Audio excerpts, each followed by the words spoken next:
నమస్కారం. న్యూస్ విజన్కు స్వాగతం. తన వ్యాఖ్యలతో ఎవరికైనా మనోభావాలు దెబ్బతిన్నట్లయితే క్షమాపణ కోరుతున్నట్లు ప్రకటించారు. తాను చేసిన వ్యాఖ్యల ఉద్దేశం తెలుగు ప్రజలు దేశంలోని వివిధ ప్రాంతాల్లో ప్రతిభ చాటుతూ విజయవంతంగా రాణిస్తున్నారనే విషయాన్ని చెప్పడమేనని గురజాల జగన్ స్పష్టం చేశారు. ఇతర భాషలను లేదా ఇతర రాష్ట్రాలను కించపరిచే ఉద్దేశం తనకు ఏమాత్రం లేదని తెలిపారు. నేను కామన్గా ఏం చెప్పానంటే మన ఆంధ్ర రాష్ట్ర ముఖ్యమంత్రి కూడా చిత్తూరు నుండి ప్రాతినిధ్యం వహిస్తున్న వ్యక్తి. అలాగే చిత్తూరు వాళ్ళు బెంగళూరులో కానీ చెన్నైలో కానీ మంచి స్థాయిలో ఉండారు. దేశ ప్రధాని కూడా కీర్తించే ఒక వ్యక్తులు చిత్తూరు వారు అని చెప్పుకుంటూ నేను మాట్లాడడం తప్పితే ఏ ఒక్క వ్యక్తిని కానీ ఏ ఒక్క భాషని కానీ ఏ ఒక్క ప్రాంతాన్ని కానీ ఎక్కడ కించపరిచే విధంగా ఎవరి దగ్గర మాట్లాడను ప్రవర్తించను. కూడా మా అధినాయకుడు సూచనల మేరకు ఎప్పుడు కూడా మా పార్టీ మేము ఎప్పుడు కూడా మంచి పద్ధతిగానే నడుచుకుంటాం. కొందరు రాజకీయ లబ్ధి కోసం ప్రాంతీయ తత్వాన్ని కులతత్వాన్ని మతతత్వాన్ని రెచ్చగొట్టే పార్టీలో నాయకులు ఉంటారు. ఎక్కడైనా తప్పు ఇది తప్పుగా మాట్లాడినాడు గురజాల జగన్మోహన్ చిత్తూరు ఎమ్మెల్యే అని భావించే ఏ ఒక్క కన్నడిగా అయినా ఏ ఒక్క కన్నడ అభిమాని అయినా భావిస్తే ఖచ్చితంగా మీ అందరి తరపున మళ్ళీ ప్రత్యేకంగా నా తరపున వారందరికీ క్షమాపణ చెప్పడానికి నేను ఎప్పుడూ సిద్ధంగా ఉంటా. నాకు తెలిసిన ఒకే ఒకటి ఏమరా అంటే ఇక్కడ నుండి పోయినప్పుడు ఆ ప్రజలు ఆ ప్రాంతం నన్ను ఆదరించింది. ఇదివరకు నేను అనేక సభల్లో చెప్పుంటా ఇక్కడ నుండి పోయి బెంగళూరులో బాగా బతికి అక్కడ నుండి తిరిగి సొంత ఊరికి వచ్చి అభివృద్ధి చేయాలనే ఒక మంచి లక్ష్యంతో వచ్చిన వ్యక్తిని అని చెప్పాను. ఎవరికి ఏది దొరకలేదు ఎమ్మెల్యే పైన ఏదన్నా చేయాలి చెప్పాలన్నా అదేదో ఒక ప్రాంతీయ తత్వాన్ని భాషా తత్వాన్ని రెచ్చగొట్టే విధంగా ప్రొలోక్ చేశారు. అది భగవంతుడు అమ్మవారే చూసుకుంటారు. అమ్మవారి సన్నిధిలో చెప్తున్నా ప్రజలకి మంచి చేయాలి, అందరూ కలిసిమెలిసి ఉండాలి అనే ఒక గొప్ప సిద్ధాంతాలతో మా నాయకుడు కూటమి ప్రభుత్వం ఎలాగైతే రన్ చేస్తున్నాడో ఇక్కడ చిత్తూరులో కూడా నేను అందరితో కలిసిమెలిసి మంచి అభివృద్ధి జరుగుతుంది. ఎప్పుడూ లేని విధంగా చిత్తూరు ప్రజలు కూడా హర్షిస్తున్నారు. దీన్ని ఓర్చుకోలేని కొందరు నాయకులు రోజు హడావిడి చేస్తుంటారు. అక్కడెక్కడో పోయి ఒక ఇసుక లారీని పట్టుకొని ఇసుక తరలిపోతూ ఉంది. గడిచిన 5 ఏళ్ళు మీ అందరి ముందర చెప్తున్నా మొత్తం సిట్ ఎంక్వైరీకి ఈ గడిచిన 2 ఏళ్లతో సహా కూడా ఏమని నేను కోరుకుంటా మా ముఖ్యమంత్రిని. కాంట్రాక్ట్ అవుట్సోర్సింగ్ కార్మికులకు 26,000 రూపాయలు కనీస వేతనం చెల్లించాలని, కార్మిక చట్టాలు అమలు చేయాలని డిమాండ్ చేస్తూ సిఐటియు ఆధ్వర్యంలో మహాధర్నా కార్యక్రమం గురువారం చిత్తూరు జిల్లా కలెక్టర్ కార్యాలయం ఎదుట నిర్వహించారు. సిఐటియు జిల్లా ప్రధాన కార్యదర్శి గిరిధర్ గుప్తా, కాంట్రాక్టు కార్మికుల గౌరవాధ్యక్షులు వాడ గంగరాజు మాట్లాడుతూ కేంద్ర రాష్ట్ర ప్రభుత్వాలు కార్మిక చట్టాలను అమలు చేయడంలో నిర్లక్ష్యం వహిస్తున్నాయన్నారు. ప్రతి కార్మికునికి 26,000 రూపాయలు కనీస వేతనం ఇవ్వాలని డిమాండ్ చేశారు. ఈ మేరకు డీఆర్ఓ వినతి పత్రం సమర్పించారు. ఈ కార్యక్రమంలో సిఐటియు నాయకులు, కార్మికులు తదితరులు పాల్గొన్నారు. 2011 నుంచి ఈ రాష్ట్రంలో కార్మికులకి కనీస వేతనాల బోర్డు ఇప్పటి వరకు నిర్ణయించలేదు. కనీస వేతనాలు ప్రతి 5 సంవత్సరాలకు ఒకసారి కనీస వేతనాలు పెంచాలని చెప్పి ఈరోజు చట్టం ఉంది. ప్రతి 5 సంవత్సరాలకు ఒకసారి ఎందుకు పెంచాలంటే ఈరోజు నిత్యావసర వస్తువులు రోజు రోజుకు పెరుగుతున్నాయి. అదేవిధంగా వీడియో కలిపి కరువు భత్యం పేరుతో మొత్తం కలిపి ఈరోజు కనీస వేతనాలు ఇవ్వాల్సిన పరిస్థితి ఉంది. అయితే కేంద్ర రాష్ట్ర ప్రభుత్వాలు ఈరోజు ఈ రాష్ట్రంలో ఉన్న కూటమి ప్రభుత్వం ఈరోజు కనీస వేతనాలు అమలు చేయకుండా చాలా నిర్లక్ష్యం ధోరణితో ఉంది. ఈ సుప్రీంకోర్టు, దేశంలోని సుప్రీంకోర్టు కనీస వేతనాలు 26,000 రూపాయలు ఇవ్వాలని చెప్పి నిర్ణయం చేసింది. ఆ నిర్ణయం ప్రకారం అన్ని సంస్థల్లోనూ, అన్ని ప్రభుత్వ రంగ సంస్థల్లోనూ, పరిశ్రమల్లోనూ, అదేవిధంగా డైలీ వేజెస్ కార్మికులకి ఆ వేతనాలు అమలు చేసి తీరాలని చెప్పి సుప్రీంకోర్టు తీర్పిస్తే దాని వరకు అమలు చేయకుండా ఈరోజు ఇష్టారాజ్యంగా వ్యవహరిస్తూ కార్మికులను తొలగించే పని చేస్తూ ఉంది. రాష్ట్ర ప్రభుత్వం వివిధ శాఖల్లో పనిచేస్తున్న కాంట్రాక్ట్ అవుట్సోర్సింగ్ ఉద్యోగులను రెగ్యులరైజేషన్ చేయాలని కోరుతూ సిపిఎం నాయకులు జిల్లా కలెక్టర్ కార్యాలయాన్ని ముట్టడించారు. సమాన పనికి సమాన వేతనం ఇవ్వాలని డిమాండ్ చేస్తూ తిరుపతి జిల్లా కలెక్టరేట్ కార్యాలయం ఎదుట సిపిఎం, సిఐటియు నాయకులు పెద్ద ఎత్తున ధర్నా కార్యక్రమాన్ని చేపట్టారు. ఒక్కసారిగా సిపిఎం నాయకులు, కార్యకర్తలు జిల్లా కలెక్టరేట్ కార్యాలయంలోకి వెళ్లే ప్రయత్నంలో తీవ్ర ఉద్రిక్తత వాతావరణం చోటు చేసుకుంది. పోలీసులు నాయకులను అరెస్టు చేసి తిరుచానూరు పోలీస్ స్టేషన్కి తరలించారు.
కలెక్టర్కి మా వినతిని సమర్పించడం కోసం మేము ప్రయత్నం చేస్తుంటే ఇక్కడ అడ్డుకొని ఆటంకపరచడానికి ప్రభుత్వం ప్రయత్నం చేస్తుంది పోలీసుల ద్వారా.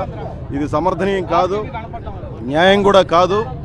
20 ఏళ్లకు ముందు కనీస వేతనాన్ని సవరించాల్సినటువంటి వీళ్ళు 20 ఏళ్ల తర్వాత కూడా దాని గురించి పట్టించుకోవడం లేదంటే ఇంకా కూడా ప్రశ్నించకుండా ఎలా ఉండాలి అనే దాంట్లోనే మేము ఈరోజు ఆంధ్ర రాష్ట్రంలో ఉన్నటువంటి అన్ని జిల్లా కలెక్టర్ కార్యాలయాల దగ్గర భారీగా ఈ కార్యక్రమాలు నిర్వహిస్తున్నాం.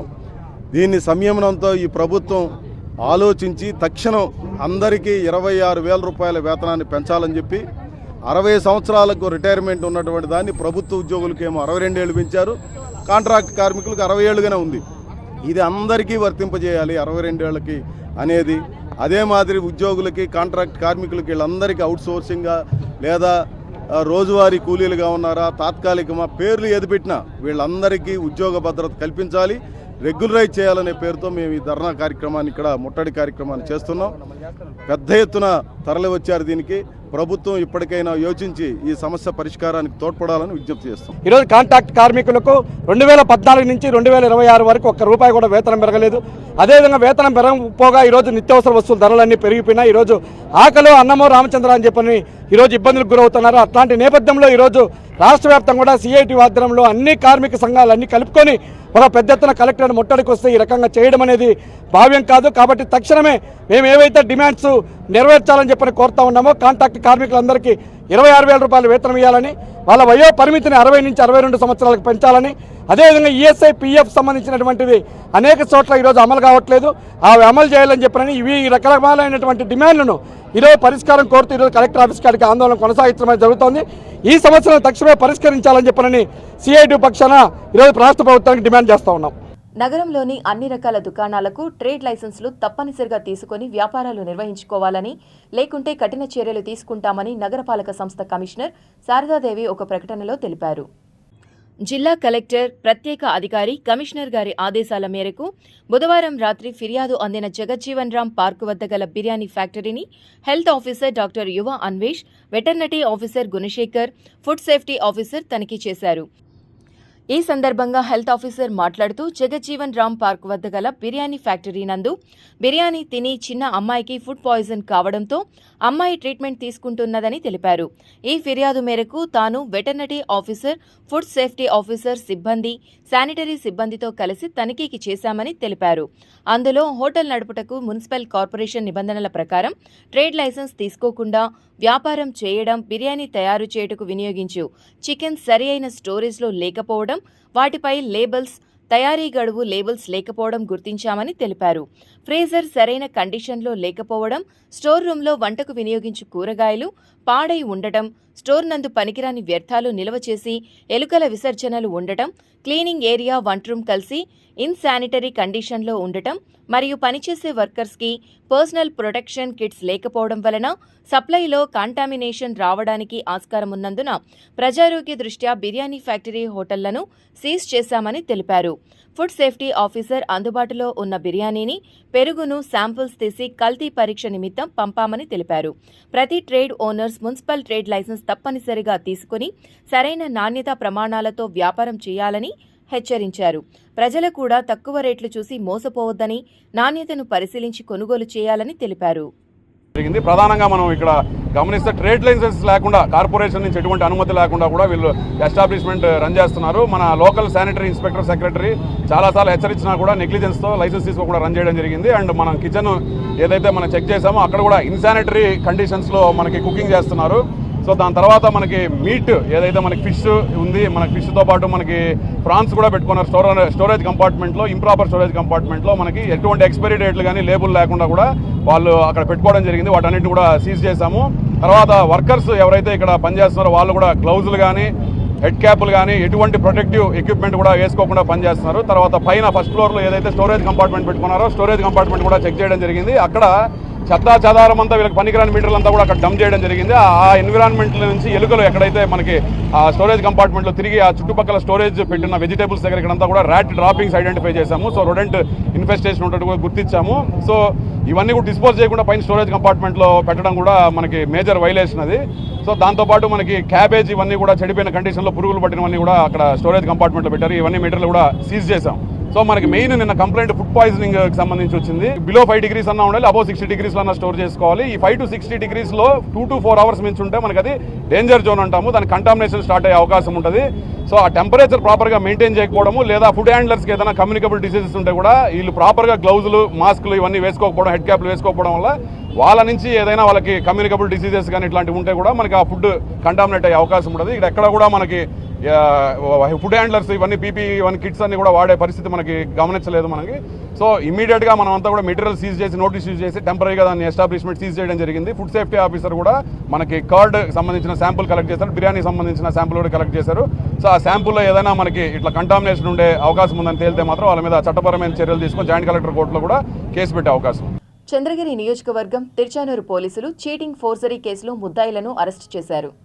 తిరుపతి అర్బన్ మండలం చెన్నాయిగుంట గ్రామ పరిధిలోని Seshachalam hill view layout HIG phase 1 flat number 18కి సంబంధించిన రికార్డులను ఫోర్జరీ చేసిన కేసులో తిరుచానూరు పోలీసులు 5 ముద్దాయిలను అరెస్టు చేశారు. ఫిర్యాదుదారు తిరుపతి నివాసి చిచ్చిలి అరుణమ్మ తన కుమారుడు ప్రవీణ్ కుమార్ రెడ్డి 2006లో కొనుగోలు చేసి అనంతరం 2013లో తన పేరుపై దాన సెటిల్మెంట్ ద్వారా బదిలీ చేసిన 563.8 చదరపు గజాల స్థలానికి తాను చట్టబద్ధ యజమాని. కొన్ని రోజుల క్రితం గుర్తు తెలియని వ్యక్తులు ఆ స్థలం అమ్మకానికి ఉందా లేదా, ఇప్పటికే అమ్మేశారా అని విచారించడంతో అనుమానం వచ్చిన ఫిర్యాదుదారు ఎన్కంబరెన్స్ సర్టిఫికేట్ ఈసీ తీసుకుని పరిశీలన చేసింది. తన ప్రమేయం లేకుండానే సదరు స్థలం పి జయభరత్ రెడ్డి పేరుపై రిజిస్ట్రేషన్ జరిగినట్లు గుర్తించారు. తదుపరి రేణిగుంట సబ్ రిజిస్ట్రార్ కార్యాలయం నుండి రిజిస్ట్రేషన్ పత్రాల ధృవీకృత ప్రతులను పొందగా అందులో ఉపయోగించిన Aadhaar card, pan card, photo, సంతకాలు, వయస్సు, ఇతర గుర్తింపు వివరాలు చిచ్చిలి అరుణమ్మకు సంబంధించినవి కావని, అవన్నీ నకిలీవని ఫిర్యాదుదారు గుర్తించారు. విలువైన స్థలాన్ని అక్రమంగా స్వాధీనం చేసుకోవాలనే ఉద్దేశంతో పి జయభరత్ రెడ్డి, సాక్షులుగా ఉన్న రాయవరపు బాబ్జీ, ముక్కర చైతన్య కుమార్, డాక్యుమెంట్ రైటర్ సంతోష్ మరియు ఇతరులు పరస్పరం కుమ్మక్కై రేణిగుంట సబ్ రిజిస్ట్రార్ కార్యాలయంలో నకిలీ పత్రాలు, తప్పుడు గుర్తింపు వివరాలను ఉపయోగించినట్లు వెల్లడైంది. తన ప్రమేయం లేకుండా అక్రమంగా రిజిస్ట్రేషన్ చేయించినట్లు కేసు నమోదు చేసి దర్యాప్తు చేపట్టారు. ఉన్నతాధికారుల ఉత్తర్వుల మేరకు దర్యాప్తులో సేకరించిన ఆధారాల ఆధారంగా P Jayabharat Reddy, Koppolu Sairam alias Sai alias Santosh, Rayavarapu Babji alias Akash, Mukkara Chaitanya Kumar, MJ Babu మరియు షేక్ అబ్దుల్ రహమాన్ మరియు ఏ కుమారీలను ఈ కేసులో నిందితులుగా గుర్తించి అందులో 5 అరెస్టు చేసి కోర్టుకు పంపారు. అరెస్టు అనంతరం వారి వద్ద నుండి కేసుకు సంబంధించిన పలు పత్రాలను స్వాధీనం చేసుకుని వారిని న్యాయస్థానం ఎదుట హాజరుపరచగా న్యాయస్థానం వారికి జ్యుడిషియల్ రిమాండ్ విధించింది. ఈ కేసులో ఇతర నిందితుల పాత్ర, సంబంధిత పత్రాలు మరియు ఇతర ఆధారాలపై దర్యాప్తు కొనసాగుతోంది. చంద్రగిరిలో విషాద ఘటన చోటు చేసుకుంది. భార్యకు వీడియో కాల్ చేస్తూ వ్యక్తి ఆత్మహత్యకు పాల్పడిన ఘటన అందరినీ కలచివేసింది. చంద్రగిరి టౌన్ ఎంజీ బ్రదర్స్ ఫ్లాట్స్లో ఆత్మహత్య ఘటన కలకలం రేపింది. రంగంపేటలోని ఓ కాలేజీలో ఉద్యోగం చేస్తున్న జగదీష్ బాబు, ధనలక్ష్మి దంపతులు బుధవారం భార్యాభర్తల మధ్య గొడవ జరిగినట్లు సమాచారం. గొడవ పడి చంద్రగిరిలోని తల్లిదండ్రుల ఇంటికి వచ్చిన జగదీష్ బాబు ఉరువేసుకుంటూ భార్యకు వీడియో కాల్ చేసి చనిపోతున్నట్లు వెల్లడి. కంగారు పడి వెంటనే పొరుగువారికి సమాచారం అందించిన భార్య ధనలక్ష్మి. స్థానికులు తలుపు తీసేందుకు ప్రయత్నించినా రాకపోవడంతో పోలీసులకు సమాచారం. హుటాహుటిన ఘటనా స్థలానికి చేరుకున్న పోలీసులు గడ్డపారతో తలుపులు పగలగొట్టి లోపలికి వెళ్లిన పోలీసులు ప్లాస్టిక్ కుర్చీ సహాయంతో ఉరివేసుకున్నట్లు గుర్తించిన పోలీసులు ఘటనపై దర్యాప్తు చేపట్టిన పోలీసులు. వైఎస్సార్ కాంగ్రెస్ పార్టీ నాయకులు భూమన అభినయ్ రెడ్డి జన్మదిన వేడుకలను అభయక్షేత్రంలో ఘనంగా నిర్వహించారు. రేణిగుంట సమీపంలోని అభయక్షేత్రం ప్రత్యేక అవసరాలు గల పునరావాస కేంద్రంలో తిరుపతికి చెందిన వైఎస్సార్ కాంగ్రెస్ పార్టీ నాయకులు 29వ డివిజన్ నాయకులు మోహన్ ఆధ్వర్యంలో అన్నదానం చేశారు. ఈ సందర్భంగా ఆశ్రమ నిర్వాహకురాలు మాట్లాడుతూ ఎంతో గొప్ప మనసుతో మోహన్ తమ ఆశ్రమంలో మధ్యాహ్నం భోజనంకు సరిపడే ధనాన్ని అందించడం ఎంతో సంతోషాన్ని కలిగించిందని, అభినయ రెడ్డి జన్మదిన వేడుకలను ఆశ్రమంలో కనుల విందుగా నిర్వహించుకోగలిగామని పేర్కొన్నారు. ఈ సందర్భంగా మోహన్ మాట్లాడుతూ తిరుపతి వైకాపా నియోజకవర్గ సమన్వయకర్త భూమన అభినయ రెడ్డి గత వైఎస్సార్ కాంగ్రెస్ పార్టీ ప్రభుత్వ హయాంలో అనేక నూతన మాస్టర్ ప్లాన్ రోడ్లను నిర్మించి ప్రజలకు అవసరమైన మౌలిక సదుపాయాలు కల్పించడంలో సఫలీకృతులయ్యారని హర్షం వ్యక్తం చేశారు. రానున్న రోజులలో మరెన్నో సంస్కరణలు తీసుకువచ్చి తండ్రికి తగ్గ తనయుడిగా రాజకీయాలలో రాణించాలని, భూమన అభినయ్ రెడ్డి ఉన్నత శిఖరాలు అధిరోహించేలా భగవంతుడు ఆశీస్సులు ఆయనపై కలగాలని తెలిపారు. తామంతా ఆయనకు చేదోడు వాదోడుగా నిలుస్తూ 2029 ఎన్నికల్లో ఆయనను తిరుపతి శాసనసభ్యుడిగా చేయడమే తమ ప్రధాన ఎజెండాగా పెట్టుకున్నామని పేర్కొన్నారు. శ్రీ గౌరవనీయులైనటువంటి భూమన అభినయ్ రెడ్డి గారి యొక్క జన్మదినం సందర్భంగా అభయ క్షేత్రంలో ఉన్నటువంటి 200 మంది అనాథలకి ఒక పూట మోహన్ టీం వాళ్ళు చాలా చక్కగా అన్నదాన సేవా కార్యక్రమం అందిస్తున్నందుకు మా అందరి తరపున మీ యొక్క మంచి మనసుకి కృతజ్ఞతలు, ధన్యవాదాలు తెలియజేసుకుంటూ ఇలాంటి సేవా కార్యక్రమాలు చేయడమే నిజమైనటువంటి పుట్టినరోజుకి సార్థకత అంటూ చాలా చక్కగా మనస్ఫూర్తిగా అభయ క్షేత్రంలో ఉన్నటువంటి ప్రతి ఒక్కరి ఆకలి తీరుస్తున్నందుకు మరొక్కసారి కృతజ్ఞతలు తెలియజేసుకుంటూ, సార్ మీరు నిండు నూరేళ్ళు ఆయుర ఆరోగ్యాలతో ఐశ్వర్యాలతో ఆనందంగా ఉండాలని, మీ టీం అందరూ కూడా ఇలాంటి సేవా కార్యక్రమాలు మరిన్ని చేయాలని మనస్ఫూర్తిగా కోరుకుంటూ సత్యవేడులో ఆగస్టు 24న జరిగే అఖిల భారత రైతు కూలీ సంఘం తిరుపతి జిల్లా మహాసభను జయప్రదం చేయాలని జిల్లా గౌరవ అధ్యక్షుడు పి వెంకటరత్నం పిలుపునిచ్చారు. తిరుపతి నారాయణపురంలోని ఐఎఫ్టియు కార్యాలయంలో అఖిల భారత రైతు కూలీ సంఘం జిల్లా ముఖ్య నేతల సమావేశం జరిగింది. ఈ సందర్భంగా ఆయన మాట్లాడుతూ కేంద్ర, రాష్ట్ర ప్రభుత్వాలు అనుసరిస్తున్న విధానాల వల్ల గ్రామీణ పేదలు, ముఖ్యంగా రైతులు, కూలీల జీవితాలు విచ్ఛిన్నం అయిపోతున్నాయన్నారు. అఖిల భారత రైతు కూలీ సంఘం తిరుపతి జిల్లా మహాసభ ఆగస్టు 24వ తేదీన సత్యవేడులో జరగబోతోంది. ఈ సందర్భంగా తిరుపతిలో సన్నాహక కమిటీ సమావేశం జరిగింది. ఈ జిల్లాలో ఉన్నటువంటి అనేక సమస్యలు ఈ మహాసభలో చర్చకు రాబోతుంది. ముఖ్యంగా భూ సమస్యలు, గ్రామీణ ఉపాధి సమస్యలు, నీటి జాగాల సమస్య, సంక్షేమ పథకాలు, ఇవన్నీ కూడా సుదీర్ఘంగా ప్రభుత్వం, కేంద్ర రాష్ట్ర ప్రభుత్వాల యొక్క వైఖరిని సమీక్షించబోతుంది. జిల్లాలో భూ సమస్య అనేక వివాదాలు ఉన్నా పరిష్కారంలో రెవెన్యూ వాళ్ళు తీవ్రంగా అలక్ష్యం చేస్తున్నారు. అందువల్ల 24వ తేదీ జరిగేటువంటి మహాసభకు జిల్లాలో నలుమూల నుండి ప్రతినిధులు హాజరవుతున్నారు. ఈ మహాసభలో అఖిల భారత రైతు కూలీ సంఘం రాష్ట్ర ప్రధాన కార్యదర్శి చిత్తూరు నగరపాలక పరిధిలో కట్టమంచి సాంబయ్య కండిగ బైపాస్ రోడ్డు విస్తరణ, అభివృద్ధి పనుల్లో భాగంగా తొలగించిన అమ్మవారి ఆలయాన్ని మరోచోట నిర్మించి ఘనంగా కుంభాభిషేకం నిర్వహించారు ఎమ్మెల్యే గురజాల జగన్మోహన్. చిత్తూరు 5వ వార్డు పరిధిలో స్వర్ణవార్డు సచివాలయం వద్ద నిర్మించిన శ్రీ శక్తి మారియమ్మ ఆలయ మహాకుంభాభిషేక వేడుకలు గురువారం ఘనంగా జరిగాయి. ఉదయం ఆలయానికి చేరుకున్న ఎమ్మెల్యే గారికి స్థానిక నాయకులు, ప్రజలు, అర్చకులు ఘనంగా స్వాగతం పలికారు. అనంతరం ఆలయంలో అమ్మవారికి ప్రత్యేక పూజలు నిర్వహించారు. ఈ సందర్భంగా ఎమ్మెల్యే మాట్లాడుతూ స్థానిక ప్రజల మనోభావాలను గౌరవిస్తూ ప్రజలకు మంచి జరగాలనే ఉద్దేశంతో ఆలయాన్ని పునర్నిర్మించడం జరిగిందన్నారు. కూటమి ప్రభుత్వంలో అభివృద్ధి పనులతో పాటు ప్రజలకు మంచి జరిగే పనులు చేయడంలో ముందుంటామన్నారు. రహదారి విస్తరణకు సహకరించిన స్థానిక ప్రజలకు ప్రత్యేక ధన్యవాదాలు తెలిపారు. ఈ సందర్భంగా ఎమ్మెల్యే గారిని స్థానిక నాయకులు, ప్రజలు ఘనంగా సత్కరించారు. కార్యక్రమంలో మొదలియార్ కార్పొరేషన్ చైర్మన్ త్యాగరాజన్, కూటమి నాయకులు CK Lavanya, Rajesh Kumar Reddy, Gopal, Naresh, Pachaiyappa, Anuradha, Bhuvaneswari, division booth ఇన్ఛార్జీలు, స్థానిక నాయకులు పాల్గొన్నారు. అంతర్రాష్ట్ర డ్రగ్స్ అక్రమ రవాణా ముఠాగుట్టును చిత్తూరు 1 టౌన్ పోలీసులు రట్టు చేశారు. ఈ కేసులో ప్రధాన సూత్రధారిగా ఉన్న నైజీరియన్ మహిళను బుధవారం అరెస్టు చేసి కోర్టులో హాజరుపరచగా న్యాయస్థానం రిమాండ్ విధించింది. 10 రోజుల క్రితం నగర శివారులోని వరిగపల్ల వద్ద పోలీసులు 4 లక్షల రూపాయల విలువైన 70 గ్రాముల డ్రగ్స్ ను స్వాధీనం చేసుకుని ఓ వ్యక్తిని అరెస్టు చేశారు.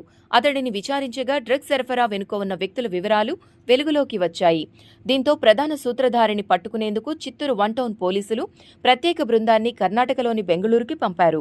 సాంకేతిక ఆధారాలతో దర్యాప్తు చేపట్టిన పోలీసులు మంగళవారం రాత్రి యుగండాకు చెందిన మహిళను అదుపులోకి తీసుకున్నారు. అనంతరం చిత్తూరుకు తీసుకొచ్చి కోర్టులో హాజరుపరచగా రిమాండ్ విధించడంతో జైలుకు తరలించారు. డ్రగ్స్ సప్లై చేస్తున్న మహిళను అరెస్టు చేయడంలో కీలక పాత్ర వహించిన ఎస్ఐ శివశంకర్ను ఈ సందర్భంగా సీఐ చిన్నపెద్దయ్య అభినందించారు. కూటమి ప్రభుత్వం 2 ఏళ్ల కాలంలో సంక్షేమ పథకాలతో ప్రజలకు మరింత చేరువైందని, ప్రజలు ఎంతగానో కృతజ్ఞతలు చెబుతున్నారని తిరుపతి టీడీపీ నియోజకవర్గ ఇన్ఛార్జ్ జేబీ శ్రీనివాస్ అన్నారు. కూటమి ప్రభుత్వం సంక్షేమ విజయాలు పేరుతో డోర్ టు డోర్ కార్యక్రమం గురువారం తిరుపతి 8వ క్లస్టర్ 30వ డివిజన్లో ఘనంగా జరిగింది. పార్లమెంట్ అధ్యక్షురాలు పనబాక లక్ష్మి, యాదవ కార్పొరేషన్ చైర్మన్ నరసింహ యాదవ్తో కలిసి ప్రతి ఇంటికి వెళ్లి కరపత్రాలను అందించి లబ్ధిదారులతో మాట్లాడారు. వారికి ప్రభుత్వం నుంచి అందుతున్న సంక్షేమ పథకాలతో పాటు స్థానిక సమస్యలను అడిగి తెలుసుకుని పరిష్కరించారు.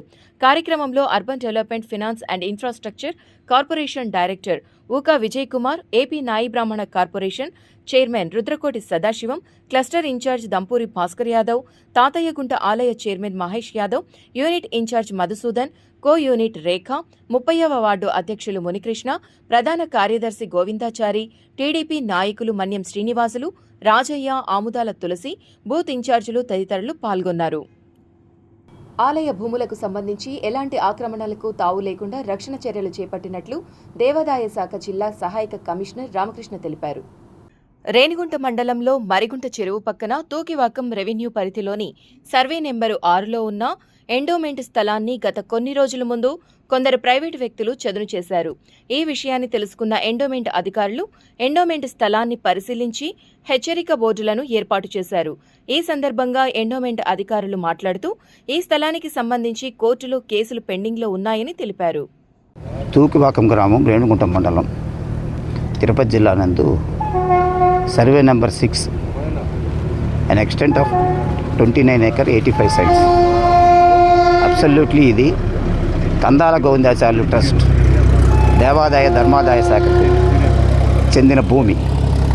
సదరు భూములు ఈ మధ్యకాలంలో ఇటీవల కొందరు ఆక్రమణదారులు మాధుని మాకు ఎటువంటి సమాచారం లేకుండా భూములకు అక్రమంగా ప్రవేశించి దాన్ని చదును చేసి ఇది చేయాలని కొంతమంది ప్రయత్నించారు. అది మా దృష్టికి వచ్చింది. దీనిపై తగు చర్యలు తీసుకోవాల్సిందిగా ఎంఆర్ఓ గారికి, ఆర్డీఓ గారికి, అందరికీ, పోలీస్ డిపార్ట్మెంట్ వారికి తగ్గ నివేదికలు సమర్పించున్నాం. తదుపరి ఇవాళ ఇంతకుముందు దీనిలో చర్యల్లో భాగంగా బోర్డులు పెట్టాం. బోర్డులు కాలక్రమేణా కొద్దిగా పోయాయి. మళ్ళీ నూతనంగా ఈరోజు బోర్డులు అమరుస్తున్నాం. తిరుమల శ్రీవారిని పలువురు ప్రముఖులు దర్శించుకుని మొక్కులు చెల్లించుకున్నారు. గురువారం ఉదయం నైవేద్య విరామ సమయంలో స్వామివారిని టీటీడీ మాజీ EO MG Gopal, Nandamuri Ramakrishna, Orissa assurance committee chairman విభూతి భూషణ్ ప్రాథన్, వైసీపీ ఎమ్మెల్యే విరూపాక్ష స్వామివారిని వేర్వేరుగా కుటుంబ సభ్యులతో కలిసి దర్శించుకుని మొక్కులు చెల్లించుకున్నారు. అనంతరం ఆలయ రంగనాయకుల మండపంలో వేద పండితులు వేద ఆశీర్వచనం చేయగా ఆలయ అధికారులు స్వామివారి తీర్థప్రసాదాలను అందజేశారు. తిరుపతి బులియన్ గోల్డ్ జ్యువెలరీ మరియు సిల్వర్ మర్చెంట్స్ అసోసియేషన్ సమాచారం మేరకు తిరుపతి లోకల్ బులియన్లో బంగారం, వెండి ధరలు ఇలా ఉన్నాయి. 24 క్యారెట్ల బంగారం 10 గ్రాముల ధర 1,47,740 రూపాయలు. 22 క్యారెట్ల బంగారం 1 గ్రాము ధర 13,249 రూపాయలు. వెండి 1 కేజీ ధర 2,27,300 రూపాయలు. రీటైల్ వెండి 1 గ్రాము ధర 232 రూపాయల 30 పైసలుగా ఉన్నది. ఈ వార్తలు ఇంతటితో సమాప్తం. సమగ్ర సమాచారంతో న్యూస్ విషన్లో మళ్ళీ కలుద్దాం. అంతవరకు సెలవు. నమస్కారం.